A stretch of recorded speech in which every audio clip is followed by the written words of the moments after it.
प्रणाम। बचना है रोग से तो जुड़िए योग से। तो आज हम करने वाले हैं अनुलोम विलोम। तो आप भी सीखिए और दूसरों को भी सिखाइए और हर रोज करते रहिए अनुलोम विलोम। तो हम पहले अनुलोम विलोम करने के लिए क्या क्या जरूरी है, तो उसमें हम मेट की जरूरत पड़ती है या कोई भी चादर हम बिठा के रखेंगे। और हमको इसमें सुखासन, वज्रासन, दंडासन, पद्मासन, कोई भी हम हमारा शरीर का आसन हम बनाएंगे और कोई भी हस्त मुद्रा धारण करेंगे। और इसमें एक हाथ से ध्यान मुद्रा और दूसरे हाथ से प्रणव मुद्रा या उसको विष्णु मुद्रा भी हम बोलते हैं। तो इससे हम राइट नसकोरा को हमको बंद करना है। और पहले तो स्टार्ट करना है जब अनुलोम विलोम, तो पूरा सांस बाहर निकालेंगे। अब स्टार्ट करेंगे।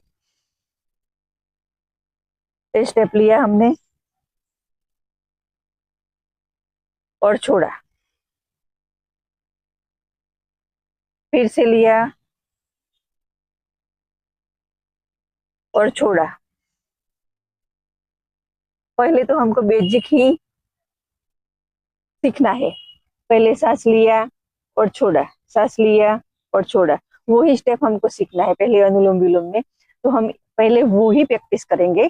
तो हमको सीखना है तो पूरक, रेचर, पूरक, रेचर, रिलैक्स, रिलैक्स। तो हम वैसे जो सब लोग पहले सीखते हैं, तो इसमें हमको नॉर्मल ब्रीदिंग लेना छोड़ना, लेना छोड़ना, वो हमको आ जाए। बाद में हम आंतक कुंभक और बाह्य कुंभक हम लेंगे। तो उसमें जब सांस लेते हैं तो इसको पूरक बोलते हैं। इसमें हम श्वास लेते हैं पूरक यानी श्वास लेना, कुंभक यानी रोक के रहना, छोड़ना रेचर, और बाहर आके रुकना तो बाह्य कुंभक। ये हम 4 स्टेप भी हम कर सकते हैं। पहले हमको लेना और छोड़ना वो हमको आ जाए, बाद में हम आंतक कुंभक और बाह्य कुंभक वो चारों स्टेप हम कर सकते हैं। तो हमको जब अ, वो स्टेप आ जाए, उसमें हम पारंगित हो जाए, तब हमको इसमें रेशियो बढ़ाना है। हमने धीरे से सांस लिया, होल्ड करके रखा और छोड़ा, और बाहर आके होल्ड किया, फिर से सांस लिया, होल्ड किया और छोड़ा, रिलैक्स, रिलैक्स। हम इसमें बार बार ये स्टेप ले 10 मिनट 15 मिनट हम अनुलोम विलोम करें तो हमको बहुत अच्छा बेनिफिट मिलेगा। हमको बेनिफिट में इसमें पूरे शरीर में जो कफ वात पित्त वो रहता है वो क्लियर हो जाएगा। इससे क्या होता है कि हमारे शरीर में इडा, पिंगला और सुषुम्ना नाड़ी, वो तीनों नाड़ियां एक्टिवेट होती है। इडा और पिंगला दोनों नाड़ियों को, यानी कि राइट और लेफ्ट, वो हमको एक्टिवेट करना है। तो बीच वाली सुषुम्ना नाड़ी हमें एक्टिवेट करना है। तो हमारा तीनों कफ वात पित्त तीनों में बैलेंस रहेगा। तो हमको जब राइट नसकुरा से बंद करते हैं और तो चंद्र नाड़ी को एक्टिवेट करते हैं, और लेफ्ट को बंद करते हैं तो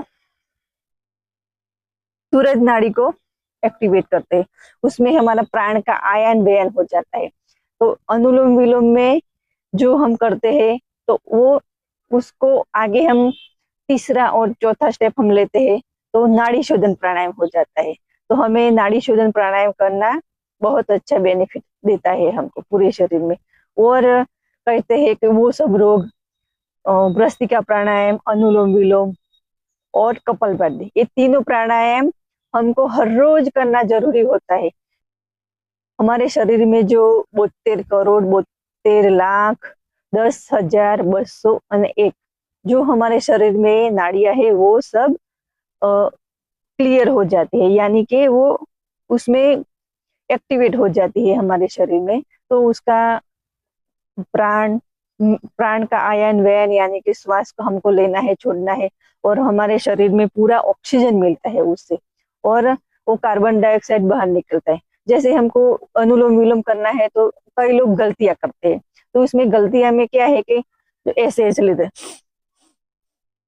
पूरा आवाज करके वो लेते हैं, वो रॉन्ग है। आवाज हमको नहीं करनी और धीरे से लेना है, तो हमारा वो अनुलोम विलोम करने का टाइम भी बढ़ेगा। ऐसे धीरे से करेंगे, बिल्कुल आंखें बंद करेंगे, होल्ड करके रखेंगे और छोड़ेंगे। इसमें हम रेशियो भी रख सकते हैं, जैसे कि 4, 6, 9, वैसा। जैसे हम लेंगे 1, 2, 3, 4, अब होल्ड करके रखा, 1, 2, 3, 4, 5, 6, अब छोड़ा, 1, 2, 3, 4, 5, 6, 7, 8, 9 एंड 10। अब होल्ड करके रखा और 12 तक हम गिनेंगे, 1, 2, 3, 4, 5, 6, 7, 8, 9, 10, 11, 12।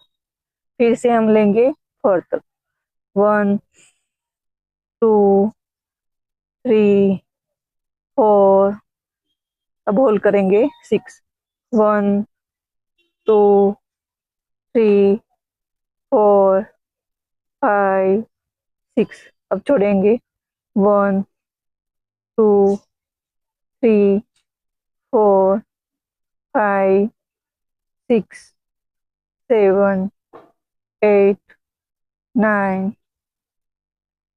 अब बाहर आके फिर से हम काउंट बनेंगे, बाह्य कुंभक, 1, 2, 3, 4, 5, 6, 7, 8, 9, 10, 11, 12।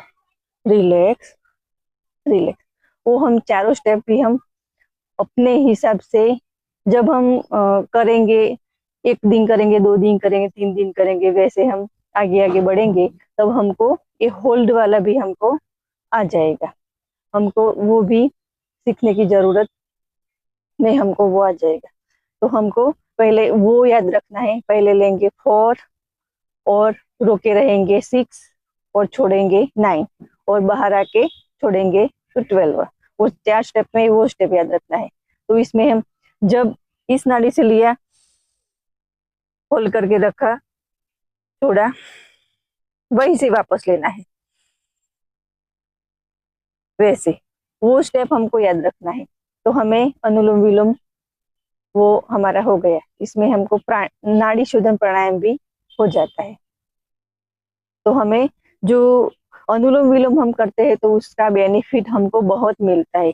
जैसे कि किसी को ब्लड सर्कुलेशन इसमें स्पीड में होता है, और पेट की जो अपचा है इसमें, जो किडनी लिवर और यानी कि आंतरिक अवयव में, उसमें बहुत अच्छा बेनिफिट मिलता है, उसको सब ऊर्जा मिलती है, प्राण मिलता है। तो हमको वो करना जरूरी है। जैसे फेफड़े हमारे मजबूत हो जाते हैं और हमको श्वास लेने में कोई दिक्कत नहीं होती। जैसे हमको पहले कोरोना की जो दिक्कत आई थी, जब मुश्किलें आई थी, जब हमें श्वास लेने में ऑक्सीजन की जरूरत पड़ती थी, उस समय हमने जो प्योर ऑक्सीजन जहाँ नहीं मिलता था, वहाँ हमें फेफड़े हमारे मजबूत वहां पे नहीं थे, तो हमको बाहर से ऑक्सीजन लेके हमको लेना पड़ता था, तब हम जी सकते थे।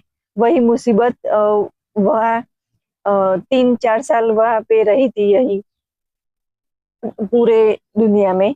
तो हमको उस टाइम हमको जो प्राणायाम जो लोग करते थे उसको हमको पूछना पड़ेगा। तो वो ऐसे बोलते थे, हमने प्राणायाम आसन ध्यान हम सब ने वो किया, तो हमको उस लोगों को दिक्कत नहीं पड़ती, उसके फेफड़े मजबूत ही थे, उसको कोरोना कोई डिस्टर्ब उसको नहीं किया था। तो हमको कौन नहीं कर सकते इसमें, जो उसको उच्च रक्तचाप हो और जिसको हैवी ऑपरेशन किया हो या दमा अस्थमा जो हो, वो धीरे से करेंगे, या यानी कि कुंभक वो किसी शिक्षक के, योग शिक्षक के नीचे वो कर सकते हैं, या कोई डॉक्टर की सलाह लेके वो करेंगे। तो इतना ही हमको ध्यान रखना है। तो अनुलोम विलोम हम करेंगे, तो ऐसे ही हमको अनुलोम विलोम करना है। और आप भी कीजिए, दूसरों को भी सिखाइए और अनुलोम विलोम करते रहिए। तो प्रणाम।